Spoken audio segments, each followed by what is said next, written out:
Welcome back, fellas. So this week's video is on the anime MUV love alternative, Total Eclipse. This anime is an adaptation of a spin-off story set within the MUV love alternative universe. From a chronological standpoint, this is the first of the 3 anime set in the MUV love universe that was released. It was made to promote the release of the MUV Love Total Eclipse visual novel that was released that same year, if I remember right.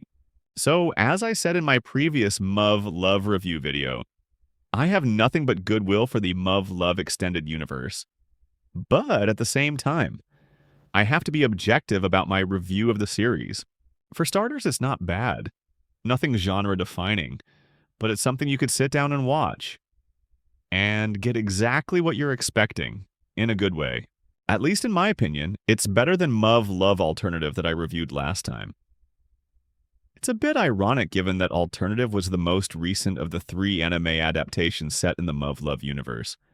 But it was the worst of the 3, even though it had noticeably better CG rendering of the mechs and aliens than the 2 previous series. But on with the review.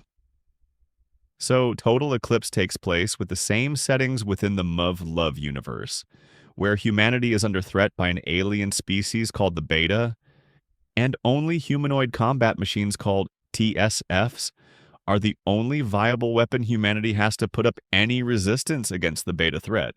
This story follows the protagonist, Yuya Bridges, an American TSF pilot that's been transferred to a UN base in Alaska to participate in a joint TSF development project between the US and the Japanese Empire. Now, Yuya has some issues with this. For starters, while being half Japanese, he has an aversion to anything related to Japan, due to the environment he was raised in.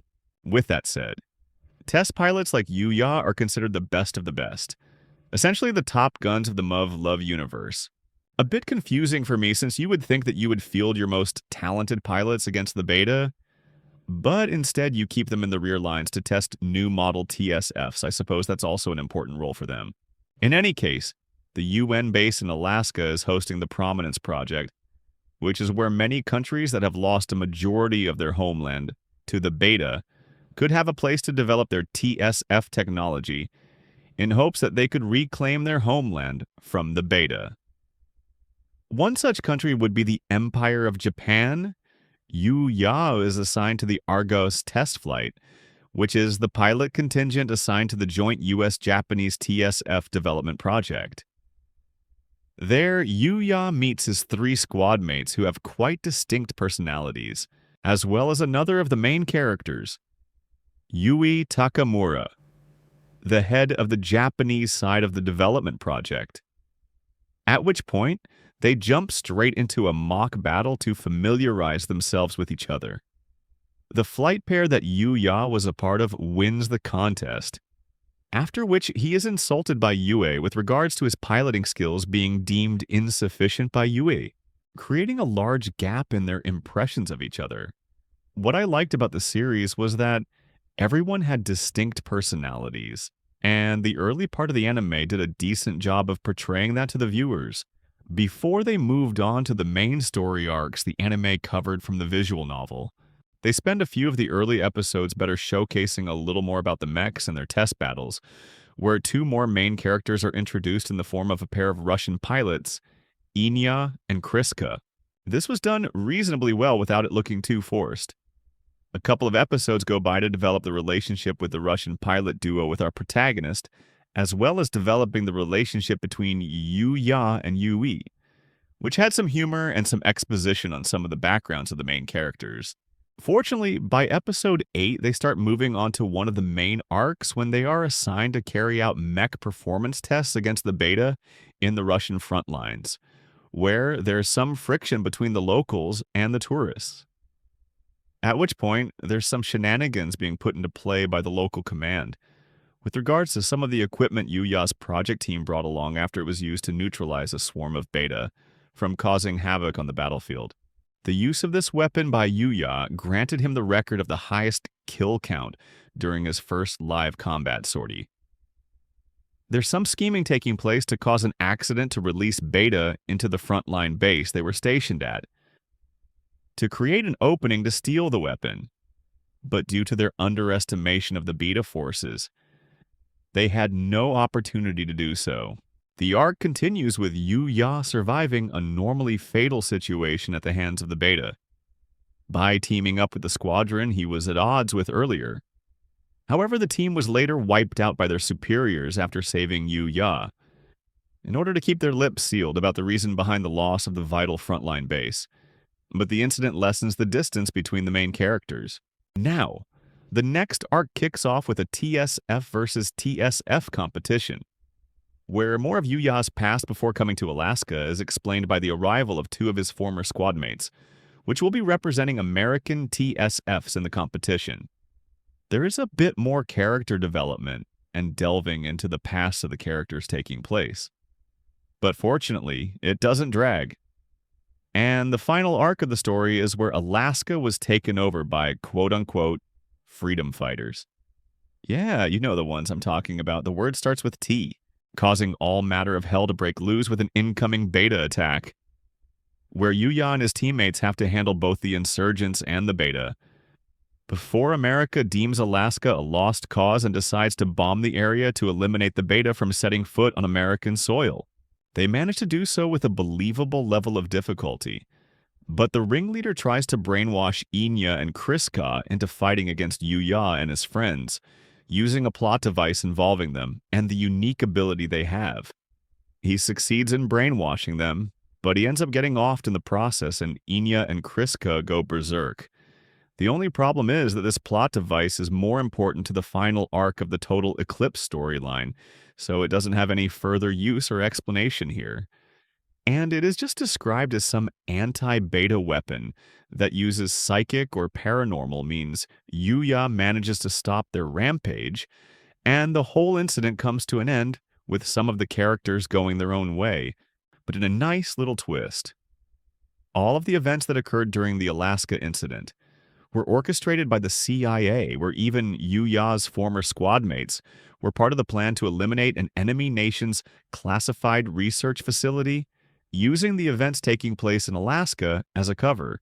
They risked beta forces managing to get a foothold on American soil, as well as the deaths of countless people during the insurgents just to eliminate a nearby secret facility, because they could deem the destruction of Alaska and its inhabitants an acceptable loss to carry out their mission. If things went sideways, it's just a nice little reference that humanity may be its own worst enemy. The anime cuts off at this point of the story. As I stated in my previous video, the Muv Love universe is known for its conspiracy elements, which adds depth to the stories. Where even in an extinction-level event like an invasive alien race attacking Earth, there would be no such thing as true cooperation. Moving on. While I have to admit the CG isn't great and the animation is slightly dated, I'll let it slide given that this series is over 10 years old, when compared to Alternative, which was relatively recent, but suffered similar problems in certain scenes. But what Total Eclipse succeeded in doing, while Alternative failed to do, was that while the events of each story arc was going on, it introduced nuggets of information about each of the main characters' backgrounds, while not coming off as dragging on. And while it did take a bit of time, 7 episodes to be exact, before going to the story arc in Russia, it didn't feel too slow and drawling. They managed to use those first 7 episodes to showcase some to the quirks and personalities of each of the main characters, while throwing in some mech fights so that the viewer didn't get too bored of the drama. But Alternative just showed the bare minimum fight scenes during the early episodes, causing some viewer fatigue in my opinion. Don't get me wrong, Alternative had some decent fight scenes where it needed them, taking advantage of some of the better CG techniques available when compared to the almost 13-year-old Total Eclipse, but it didn't change the fact that the fight scenes were short, while being few and far in between, causing their impact to be diluted by the unnecessarily long level of introspection and expositions going on that should have been summarized and rearranged in order to keep the viewer engaged. Seriously, they mostly showed the mechs walking, running, jumping, or flying with minimal actual combat in Alternative. They did put a little more effort into the last 3 episodes, but by then, I'm sure a good bit of viewers had diminished interest. I know I did. I'm aware that I'm talking about alternative during the Total Eclipse review, but I just wanted to highlight the differences between the decisions taken to adapt these stories into an anime, which brought out different results, with Total Eclipse being the better watch between the two, even though both stories belong to the same universe. Moving on to the main characters now. In my opinion, Yuya was a far better fleshed out character than Takeru. While both have a bit of denseness when it came to advances from their love interest, Yuya's past and his drive was a bit more real and relatable than Takeru's, who just seemed childish and impulsive by comparison. Even when Takeru had lived a whole other life before having something like a regression happen to him, Yuya, on the other hand, needed to roll with the punches and play the cards he was dealt. No cheat or knowledge of the future, just practice and skill as well as a passion for TSF units in all of their aspects. Even when he and Yue bickered about the development path of the machine he was piloting for the project, you could see that both sides had reasonable points to them, or when he and Kriska discussed their differing ideologies. He came off better established as a protagonist. Not only that, his other squad mates, while each having their own personality quirks. Added to the overall story, Yuya couldn't do everything himself and his squad mates made up for what he lacked. This is closer to the contemporary protagonists in most popular series. They have strengths but also weaknesses that were covered by their comrades. Even the heroines in the story had their own distinct personalities and demons to battle. And if I'm being honest, the heroine visuals and female character quality in Total Eclipse was far better than the selection of heroines in Alternative. This is one of the few times diversity actually made something better in an anime.